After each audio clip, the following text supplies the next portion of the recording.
نبينا محمد وعلى آله وصحبه ومن تبعه بإحسان إلى يوم الدين. أما بعد، فأعوذ بالله السميع العليم من الشيطان الرجيم. بسم الله الرحمن الرحيم.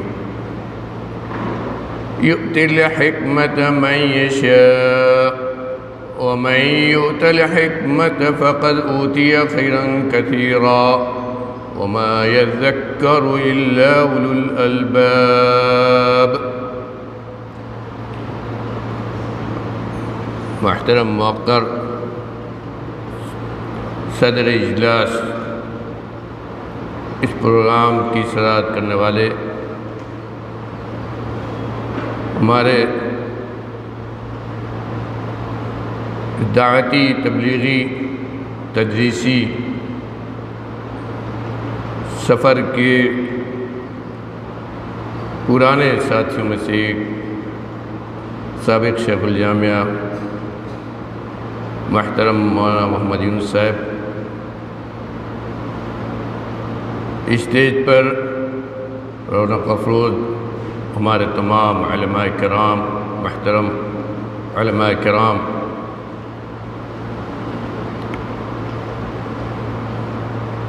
جمعیت، ہماری جمعیت کے موقر ذمہ داران،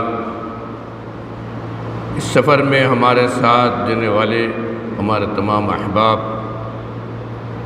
حقیقت میں دعوتی میدان میں جو کچھ اللہ کی توفیق سے ہم کچھ انجام دے رہے ہیں، اس میں ہمارے دست و بازو، ہمارے احباب، دوستوں، بزرگوں، ساتھیوں، حقیقت میں یہ پروگرام جس میں آج ہم نے آپ سب کو حاضری کی دعوت دی ہے، اور ہماری ایک چھوٹی سی دعوت پر آپ حضرات کی شرکت اور حاضری،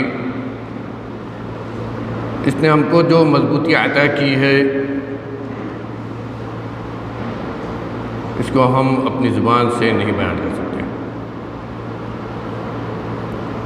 اسے حقیقت میں ہم اپنے لیے ایک عظیم دن سمجھتے ہیں، اور انشاءاللہ اللہ سے پوری توقع و امید ہے. ہم واحد صرف اللہ سے دعا کرنے والے، یہ دن ہمارے لیے ایک تاریخی دن بنے گا. یہ مقام جہاں ہم کھڑے ہوتے ہیں، سب سے پہلے ہمیں اپنی کم عمری کے وہ ایام یاد دلاتے ہیں جب اس مادر علمی کی چہار دیواری کے اندر بیٹھ کر اپنے اساتذہ سے ہم قال اللہ و قال رسول کی پرکیف صدائیں سنتے تھے. اسی جامعہ کی چہار دیوار میں بیٹھ کر ہم نے وہ علم حاصل کیا جس سے ہمیں معاشرے کے اندر عالم و فاضل کہا گیا. ہمیں وہ مقام اللہ رب العالمین نے دیا جو انبیاء کرام کو اللہ نے دیا تھا. نبی کریم صلی اللہ علیہ وسلم کا ارشاد ہے صحیح حدیث میں، علماء امتی کا انبیاء بنی اسرائیل. میرے بھائیوں، اپنے مقام کو پہچانو. علماء امتی کا انبیاء بنی اسرائیل، اور یہ مقام اس لیے دیا گیا ہے کہ اس دین کی نشر و اشاعت کی ذمہ داری آپ کے کندھوں پر پڑی. کتاب و سنت کو پڑھنے کے بعد، علم دین حاصل کرنے کے بعد، صرف یہی نہیں کہ آپ کو عالم و فاضل بنا دیا گیا، بلکہ آپ کے کندھوں پر وہ ذمہ داری عائد کی گئی جو ایک زمانے میں انبیاء کرام ادا کیا کرتے تھے. اور اسی لیے علماء کو وارثان علم و نبوت کہا گیا. ان علماء انبیاء کے وارث ہیں، یہ کہا گیا. لیکن یہ مقام ہمیں کہاں ملا؟ یہ منہج سلف کہاں ملا؟ المحجۃ البیضاء جسے نبی کریم صلی اللہ علیہ وسلم نے کہا، وہ ہمیں کہاں ملا؟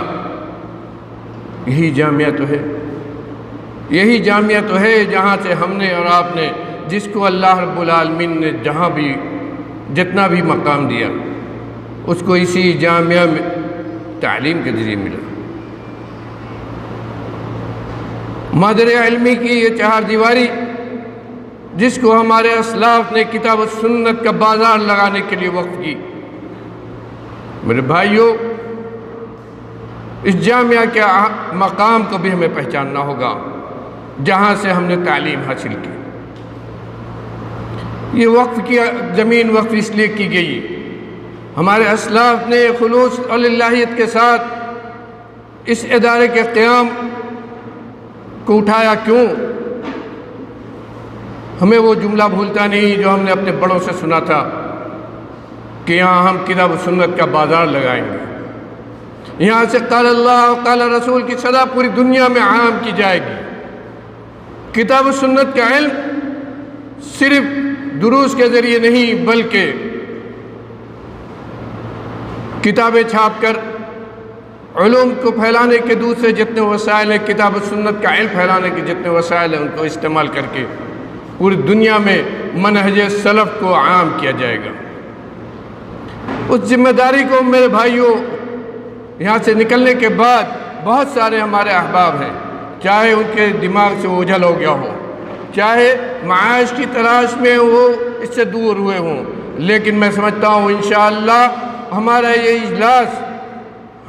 اجلاس ان کے اندر اپنی اس ذمہ داری کا احساس ضرور پیدا کرے گا، اور ہمارے لیے یہ دن تاریخ کا ایک نیا دن ہوگا جب ہم اپنے عالم و فاضل ہونے کا ثبوت اپنی دعوت و تبلیغ کے عمل کے ذریعے دیں گے۔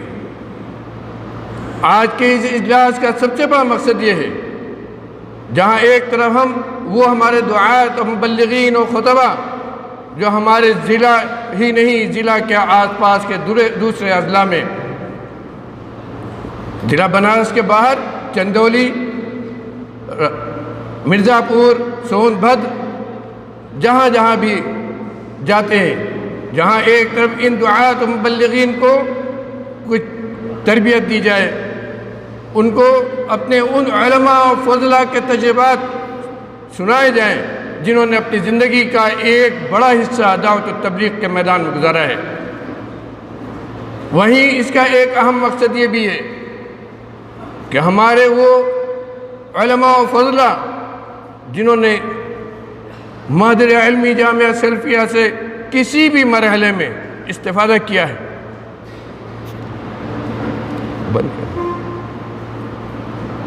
کسی بھی مرحلے میں استفادہ کیا ہے اور ان کو ڈگریاں دی گئی ہیں،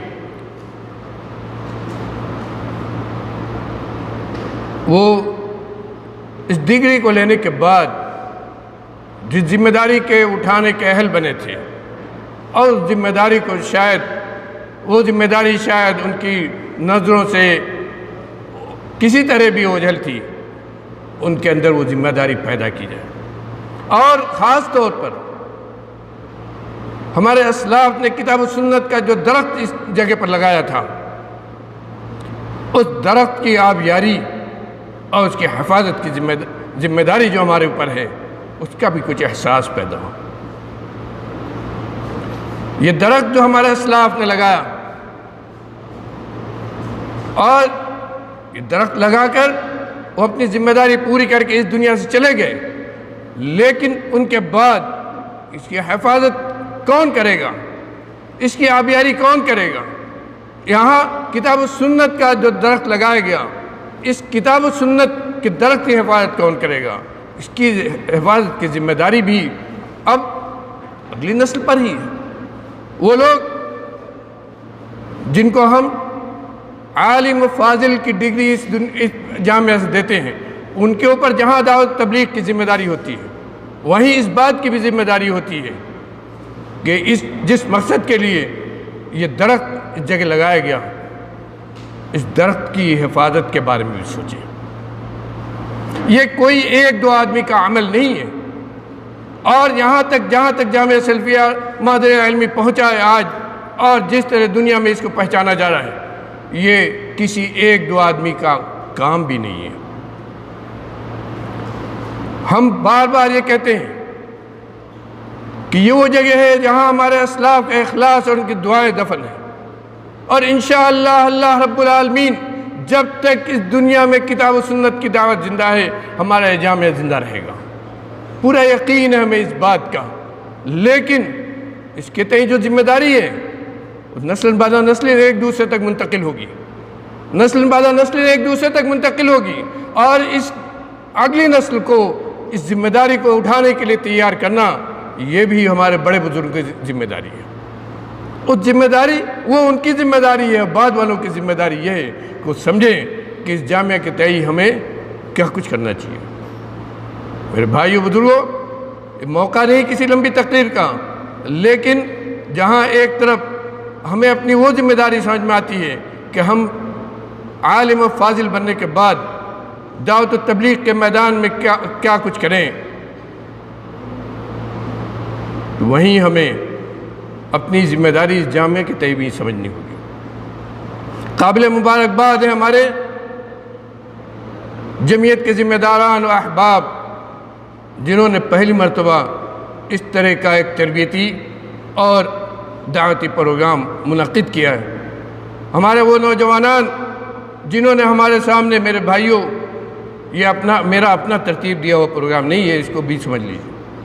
اس کے لیے ہمارے احباب میرے پاس آئے، انہوں نے پروگرام میرے سامنے رکھا، یہ باتیں میرے سامنے رکھی کہ آج کے پرفتن دور میں ہم جن دعات سے کام کرا رہے ہیں، خطبہ دلا رہے ہیں، دروس دلا رہے ہیں، ان کی بھی تربیت ہونی چاہیے۔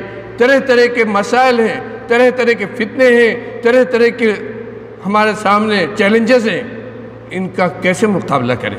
اور اس کے لیے انہوں نے باقاعدہ ایک پروگرام، دن بھر کا یہ پروگرام انہوں نے مرتب کیا۔ میں نے اس کے لیے ہماری جمعیت نے موافقہ دیا، اور جمعیت کے ذمہ داروں نے کہا کہ ہمارے جو نوجوان یہ چاہتے ہیں، ہم ان کے لیے پورے طور پر تیار ہیں۔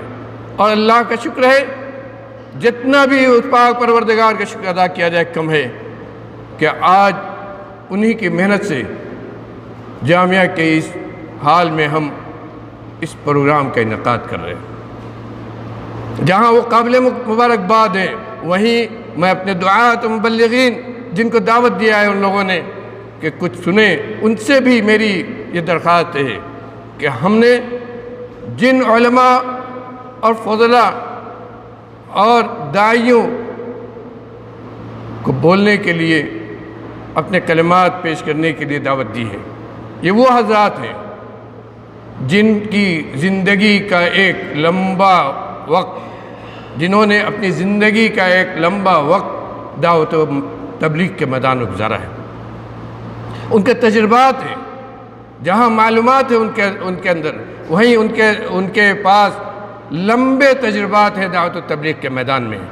وہیں وہ سمجھتے ہیں ان چیلنجز کو اور ان فتنوں کو جس کا آج پوری امت کو سامنا ہے، اور اس امت کو ان فتنوں سے، ان چیلنجوں سے نکالنے کے لیے انہی دعات کی، آپ ہی حضرات کی ذمہ داری آتی ہے۔ اسی لیے یہ پروگرام منعقد کیا گیا ہے۔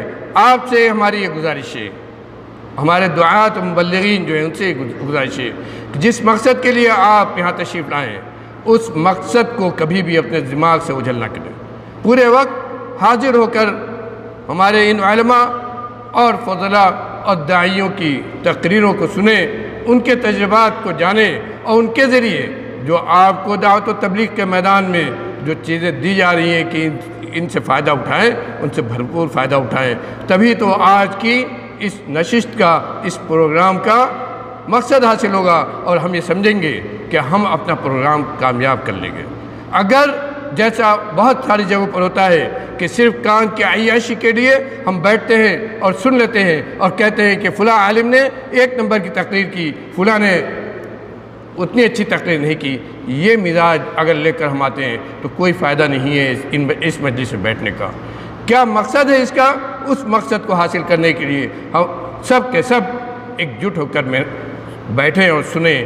اللہ رب العالمین ہمیں سننے اور کہنے سے زیادہ عمل کرنے کی توفیق ارزانی فرمائے، ہمارے جامعہ کو دن دگنی رات چوگنی ترقی عطا فرمائے، ہمارے جامعہ کو تمام قسم کی بری نظروں سے محفوظ رکھے، ہمارے